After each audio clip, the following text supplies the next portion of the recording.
오늘 우리에게 주신 하나님의 말씀은 로마서 1장 13절로 17절 말씀입니다. 신약성경 239쪽에 있습니다.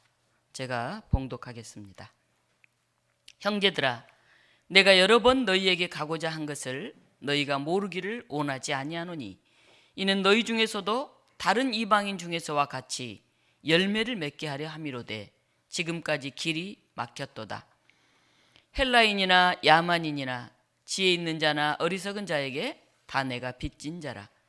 그러므로 나는 할 수 있는 대로 로마에 있는 너희에게도 복음 전하기를 원하노라. 내가 복음을 부끄러워하지 아니하노니 이 복음은 모든 믿는 자에게 구원을 주시는 하나님의 능력이 됨이라. 먼저는 유대인에게요 그리고 헬라인에게로다. 복음에는 하나님의 의가 나타나서 믿음으로 믿음에 이르게 하나니 기록된 바 오직 의인은 믿음으로 말미암아 살리라 함과 같으니라. 아멘. 오늘 이 본문 말씀을 가지고 막힌 길, 이어진 길 이런 제목으로 말씀을 증언하겠습니다. 설날입니다. 우리는 설을 두 번 세죠. 신정은 한 해를 시작하는 행정적인 의미라고 한다면 구정은 가족과 가족을 잇는 정서적인 의미로 그렇게 생각이 됩니다. 그 먼 옛날부터 이어져 내려온 단순히 그냥 무슨 절기 하나 세는 거라기보다는 우리가 우리의 조상들과 연결되어 있다는 거, 가족들이 있다는 거, 그리고 또 이어가는 후손들이 있다는 거, 그걸 연결하는 그런 자리가 바로 이런 명절이 아닐까 싶습니다. 오늘 보니까 젊은이들은 다들 자녀를 맞이하거나 뭐 부모님들 만나러 가시는 분들이 많네요. 우리가 새해를 맞이하면 이런 인사들을 합니다. 새해 복 많이 받으세요. 또 만수무강하세요. 소원 성취하세요. 하나님의 축복이 임하시길 빕니다. 이런 덕담들을 주고받습니다. 이 말 속에는 올 한 해도 우리가 마음먹은 일이 잘 풀리기를 그렇게 기도하는 마음이 들어 있습니다. 오늘 길이 막힌 것 같을 때 이런 첫 번째 주제로 말씀을 나눕니다. 근데 오늘 본문에는 뭐 일이 잘 되고 복이 넘치고 뭐 좋으라고 이렇게 기도하고 덕담하는 이 구정에 이런 소원과는 정반대에 처해 있는 것 같은 한 사람이 나옵니다. 가고자 하는 길이 꽉 막혀버린 사람, 원하는 일이 제대로 이루어지지 않는 사람, 그 이름이 바로 바울입니다. 오늘 10절에서 바울은 이렇게 말합니다.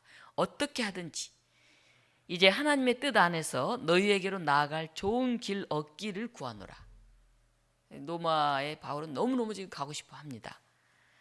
형제들아, 내가 여러 번 너희에게 가고자 한 것을 너희가 모르기를 원하지 아니하노니 이는 너희 중에서도 다른 이방인 중에서와 같이 열매를 맺게 하려 함이로되 지금까지 길이 막혔도다. 네. 내가 너희에게 좋은 길 얻어서 나아가기를 그렇게 원하는데 지금까지 길이 막혔다. 이렇게 바울은 오늘 얘기하고 있습니다. 여러분 어떻습니까? 어디를 가려고 하는데 그 앞길이 딱 막혀 있어요. 얼마나 답답하겠습니까? 얼마나 속상하겠습니까?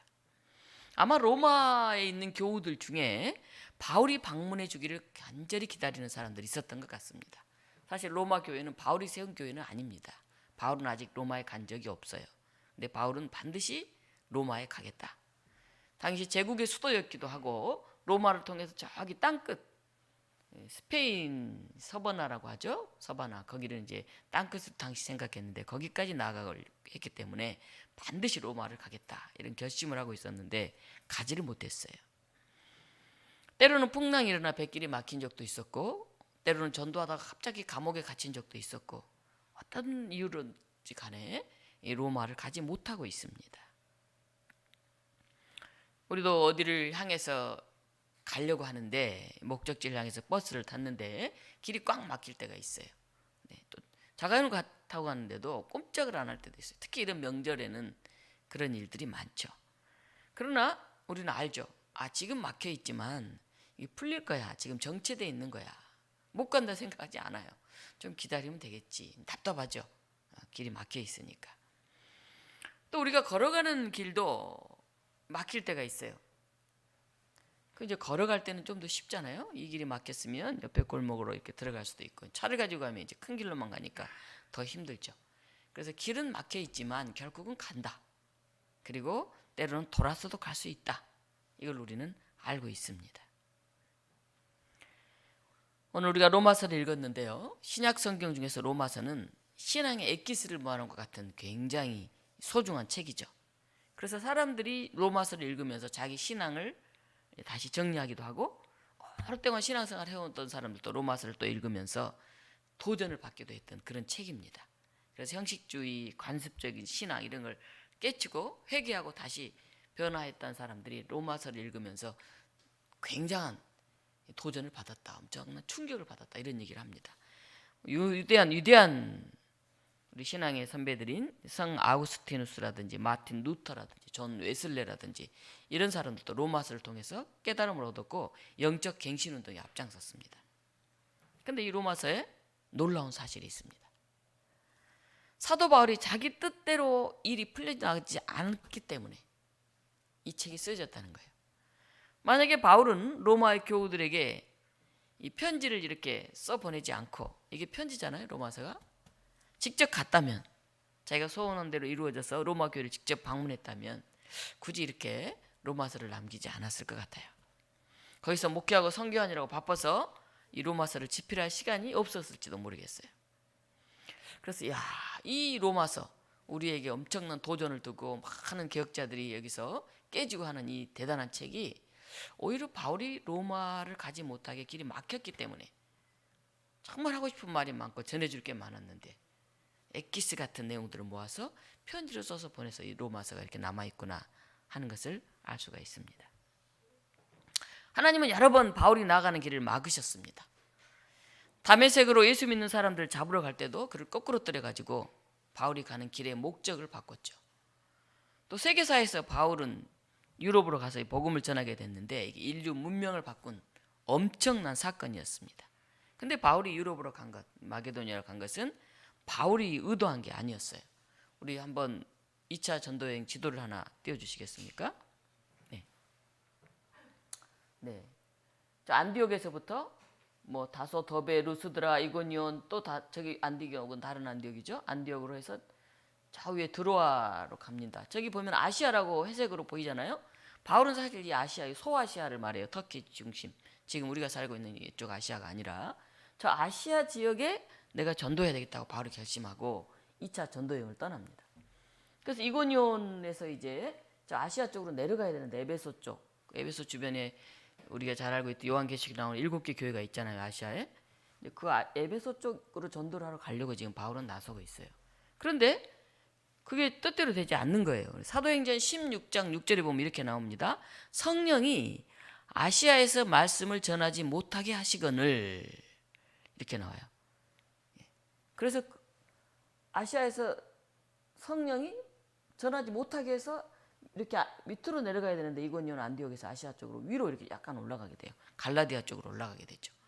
그래서 갈라디아 하면은 하나의 교회라고 생각하는데 갈라디아는 넓은 의미의 지역이에요, 지역. 그래서 갈라디아 교회에 보낸 편지, 그러면 교회도 교회지만 이렇게 회람해서 그 지역에 쭉 읽은 그런 것을 얘기하죠. 그래서 부르기아, 갈라디아 쪽으로 살짝 이렇게 올라가잖아요. 그래서 저기 이제 드로아 가까이에 또 갔잖아요.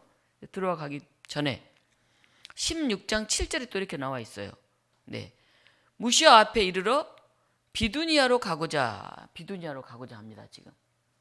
그러니까 바울은 이제 이 아래 아시아 쪽, 소아시아 쪽에 전도하려고 했는데 잘 안 돼서 저기까지 가다가 저기 갈라디아 쪽에 있는 그 위쪽으로 이제 전도를 하려고 그래요.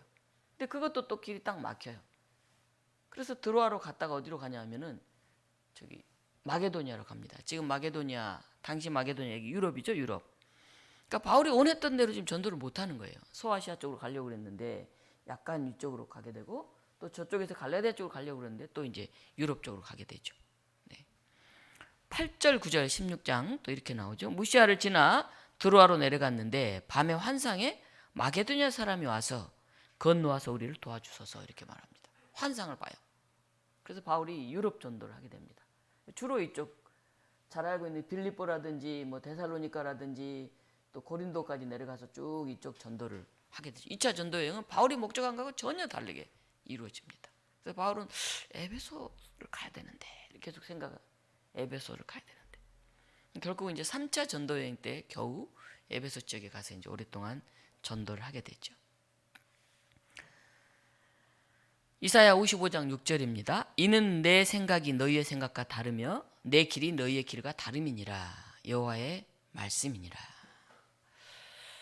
오늘 우리가 이제 2023년 구정 설날에 이 자리에 함께 앉아 있어요. 어떻게 내가 여기 와 있지?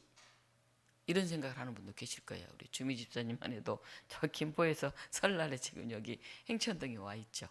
저도 여기 와 있고, 우리 조 목사님도 이제 끝나자마자 부랴부랴 또 부모님들 뵈러 이제 전주로 가야 되는데 또 행천동에 우리가 있어요. 또 여기 계시는 어르신들, 이 동네 오래 사시는 분도 계시지만은 어떻게 내가 오늘 이 자리에 와 있지? 이 길을 내가 처음부터 목적하고 땅 하고 정해서 왔나? 그런 사람 별로 없을 거예요. 어쩌다 보니까 우리가 이 자리에 지금 서 있어요. 그래서 우리가 내가 택하고 내가 정해서 가는 것 같지만 이 바울을 봐도 하나님은 때로는 우리가 생각지 못한 곳으로 자꾸 우리를 이렇게 틀고 인도하신다는 고백을 할 수밖에 없습니다. 빚진 자의 심정으로 바울이 로마에 가고 싶어하는 중요한 이유가 14절 15절에 나옵니다. 우리 같이 한번 읽어볼까요? 14절 15절. 헬라인이나 야만인이나 지혜 있는 자나 어리석은 자에게 다 내가 빚진 자라. 그러므로 나는 할 수 있는 대로 로마에 있는 너희에게도 복음 전하기를 원하노라. 내가 왜 로마에 가려고 하느냐 하면 나는 진 빚이 있어서 그래. 바울이 그렇게 말을 합니다. 무슨 빚을 바울이 졌을까요? 이게 헬라인이나 야만인이나, 우리가 야만인이라고 그러니까 정말 무식한 사람들이라고 생각하는데, 당시는 이제 헬라 사람들이 굉장히 문화적으로 앞서 있었기 때문에 헬라인이 아닌 사람들을 다 야만인이라고 불렀어요. 중국 사람들도 자기 한족 아닌 사람들을 뭐 동이, 뭐 동쪽 오랑캐, 오랑캐 뭐 이런 식으로 부르잖아요. 그것처럼 이제 그래서 야만인이라니까 정말 어마어마한 야만인이라기보다는 헬라어를 사용하지 않고 있는 이방 사람들을 여기서 야만인이라고 그렇게 말하고 있습니다. 내가 다 빚진 사람이다. 나는 이 헬라 사람들한테도 그렇지 않는 이 지역 외부에 있는 모든 사람들에게 나는 빚진 자다. 그 빚을 내가 갚아야 된다. 네. 혹시 오늘 여러분들 중에 빚진 사람들 있습니까? 진짜 돈으로 경제적으로 빚이 많이 진 사람도 있을 수 있지만은 은혜의 빚을 진 사람들이 있잖아요. 은혜의 빚. 그래서 어떤 예전에 교회 청년이 이제 명절 때 집에를 내려가지 못하는데 굉장히 시무룩해서 이제 예배드리러 왔었어요. 그래서 이렇게 시무룩하냐 그랬더니 제가 집에를 가야 되는데 못 갔네. 집에 가지 그러냐 그랬더니 이번에 과제가 너무 많아서 도저히 내가 그걸 회사에 이제 뭐 밀린 일들 그걸 꼭 해내야 되는데 너무 스트레스가 심하고 그래서 전라도까지가 도저히 갈 수가 없다고, 갔다 오면 체력적으로 힘들 것 같아서 잘 몸을 관리하고 해서 명절도 좀 나가서 일도 하고 그 일을 꼭 완수해야 된다고 이런 얘기를 하는 거예요. 그러면 그냥 직장 때문에 내가 이번에 안 갔다, 누가 못 가게 아니라 본인이 선택한 거니까 그렇게 씩씩한 마음을 먹어라 그랬더니 어머니가 혼자 계시는데 연세도 많으신데 제가 회사 일 때문에 제 직장 때문에 못 가는데 너무 죄송해서 내가 이렇게 마음이 무겁다고 그 얘기를 하더라고요. 아마 제가 지금 생각할 때 그 청년은 이제 어머니한테 이제 빚진 마음이 있는 거죠. 부모님이 나를 키우고 여기까지 오게 만들었는데 내가 직장 일이 바빠서 좀 멀다고 거기를 못 가다니 이제 어쩔 수 없이 못 가는데 계속 마음에 그 은혜에 대한 빚이 남아 있었던 거죠. 바울도 그랬어요. 바울은 은혜를 아는 사람이었죠. 그는 하나님께서 그리스도를 통해서 내려주신 그 구원을 마음에 새겼죠. 그리고 자기가 과거에 행했던 예수 믿는 사람 막 잡아 죽이려고 했던 그런 걸 다 용서하시고 이렇게 그리스도의 일꾼으로 세워주신 은총을 감사하면서 나는 빚진 자다. 내가 하나님의 뜻을 잘 모르고 예수를 잡아 죽이려고 그 믿는 사람들을 막 핍박하고 박해하고 이랬는데 나를 하나님이 들어서 오히려 이 놀라운 사역에 나를 사용하시다니 너무 감사하다. 너무 고맙다. 바울은 항상 이 마음이 있었습니다. 그래서 나는 복음의 빚진 자다. 이 빚을 내가 갚기 위해서는 예수님을 모르는 헬라 사람 외에 많은 이방 사람들에게 내가 이것을 꼭 전해야 되겠다. 이 제국의 수도인, 제국의 가장 큰 힘들이 모여있는 로마에 가서 거기서 복음을 전해야 되겠다. 그래서 예수 그리스도의 복음을 땅 끝까지 펼쳐나가야 되겠다. 이런 생각을 바울은 늘 하고 있었던 것입니다. 프랑스 소설가 빅토르 후고의 레미제라블은 세계적인 명작이죠. 뮤지컬이나 영화로도 만들어져서 많은 사람들에게 감동을 줬죠. 가난한 노동자 장발잔이 조카들이 굶주리는 것을 보다 못해서 빵을 한 조각 훔칩니다. 그거 하나 훔쳤다고 5년의 징역을 살아요. 5년에. 너무했잖아요. 어마어마한 보석을 훔친 것도 아닌데. 너무 이제 억울하기도 하고 또 조카들이 걸릴 거 아니에요, 마음에. 그래서 4번의 탈옥을 시도하다가 형이 계속 부과돼가지고 19년 동안 감옥살이를 합니다. 그의 인생을 감옥에서 보냈다고 해야죠. 그리고 이제 나와 보니까 갈 데가 없어요. 갈 데가. 그런데 어느 신부님이 하룻밤 장발잔을 잠을 재워줘요. 그래서 이제 너무 감사한 일이잖아요. 근데 장발잔이 감옥에서 19년 있다 나와서 뭘 하고 먹고 살겠어요. 근데 가만히 보니까 은으로 된 촛대하고 은으로 된 그릇, 수저 이런 게 있어요. 그래서 그걸 이제 몇 개를 담아가지고 이제 도망쳤습니다. 잡혔죠, 경찰한테. 그 신부 앞에 끌려왔어요. 근데 신부님이 딱 보니까 자기가 재워줬는데, 감옥에서 나온 사람을 큰맘 먹고 재워줬는데 그 은그릇 숟가락 같은 거 가지고 도망갔단 말이에요. 경찰은 잡혀왔어요. 어떻게 될까요? 다시 감옥에 가겠죠. 그렇죠? 그렇지. 신부가 말했죠. 아니, 내가 준 은촛대 2개는 왜 안 가져가고 그릇만 가져갔어요? 여기 은촛대까지 빨리 가져가요. 그러니까 경찰들이 깜짝 놀라서 장발잔이 안 훔쳤다 그러는데 맺지를 않았는데 신부님이 진짜 그렇게 얘기하거든요. 무안에서 그냥 풀어주고 그 자리를 떠났어요. 장발잔이 넋이 나간 사람처럼 서 있었죠. 신부가 이렇게 얘기를 합니다. 잊지 마시오, 절대로. 이 은그릇을 정직한 사람이 되는데 사용하십시오. 장발잔, 당신은 이제 악이 아니라 선에 속하는 사람입니다. 내가 값을 치르는 것도 당신 영혼을 위해서입니다. 나는 당신 영혼을 어두운 생각에서 끌어내어 하나님께 바치려는 것입니다. 이렇게 얘기를 합니다. 그래서 19년 동안 변하지 않았던 원망과 한과 분노로 가득 차 있던 장발잔이 그 순간에 꼬꾸라지게 되죠. 그래서 전혀 다른 사람이 됩니다. 이름까지도 마들렌으로 바꾸고 선행을 베풀면서 살아가게 되죠. 바로 이게 복음의 능력입니다. 그리고 복음 속에 담겨있는 하나님의 이게 정의예요. 정의. 빵 몇 개를 도둑질해서 19년을 살고 나왔는데 그걸로 그를 변화시키지 못했죠. 억울하고 답답해서 자포자기하는 심정으로 분노를 가지고 세상에 나왔는데 그를 다시 사랑과 용서로 일으켜 세우고 변화시킨 것은 바로 이 하나님의 사랑, 하나님의 정의였습니다. 장발잔이 얼마나 미안했겠어요, 신부님께. 그렇죠? 평생 아마 그는 빚진 자의 마음으로 내가 이 빚을 갚아야 되겠다. 이런 나쁜 놈을 용서하다니. 그렇게 살아갔을 것 같습니다. 우리 인생에도 앞이 막힌 것 같은 때가 있어요.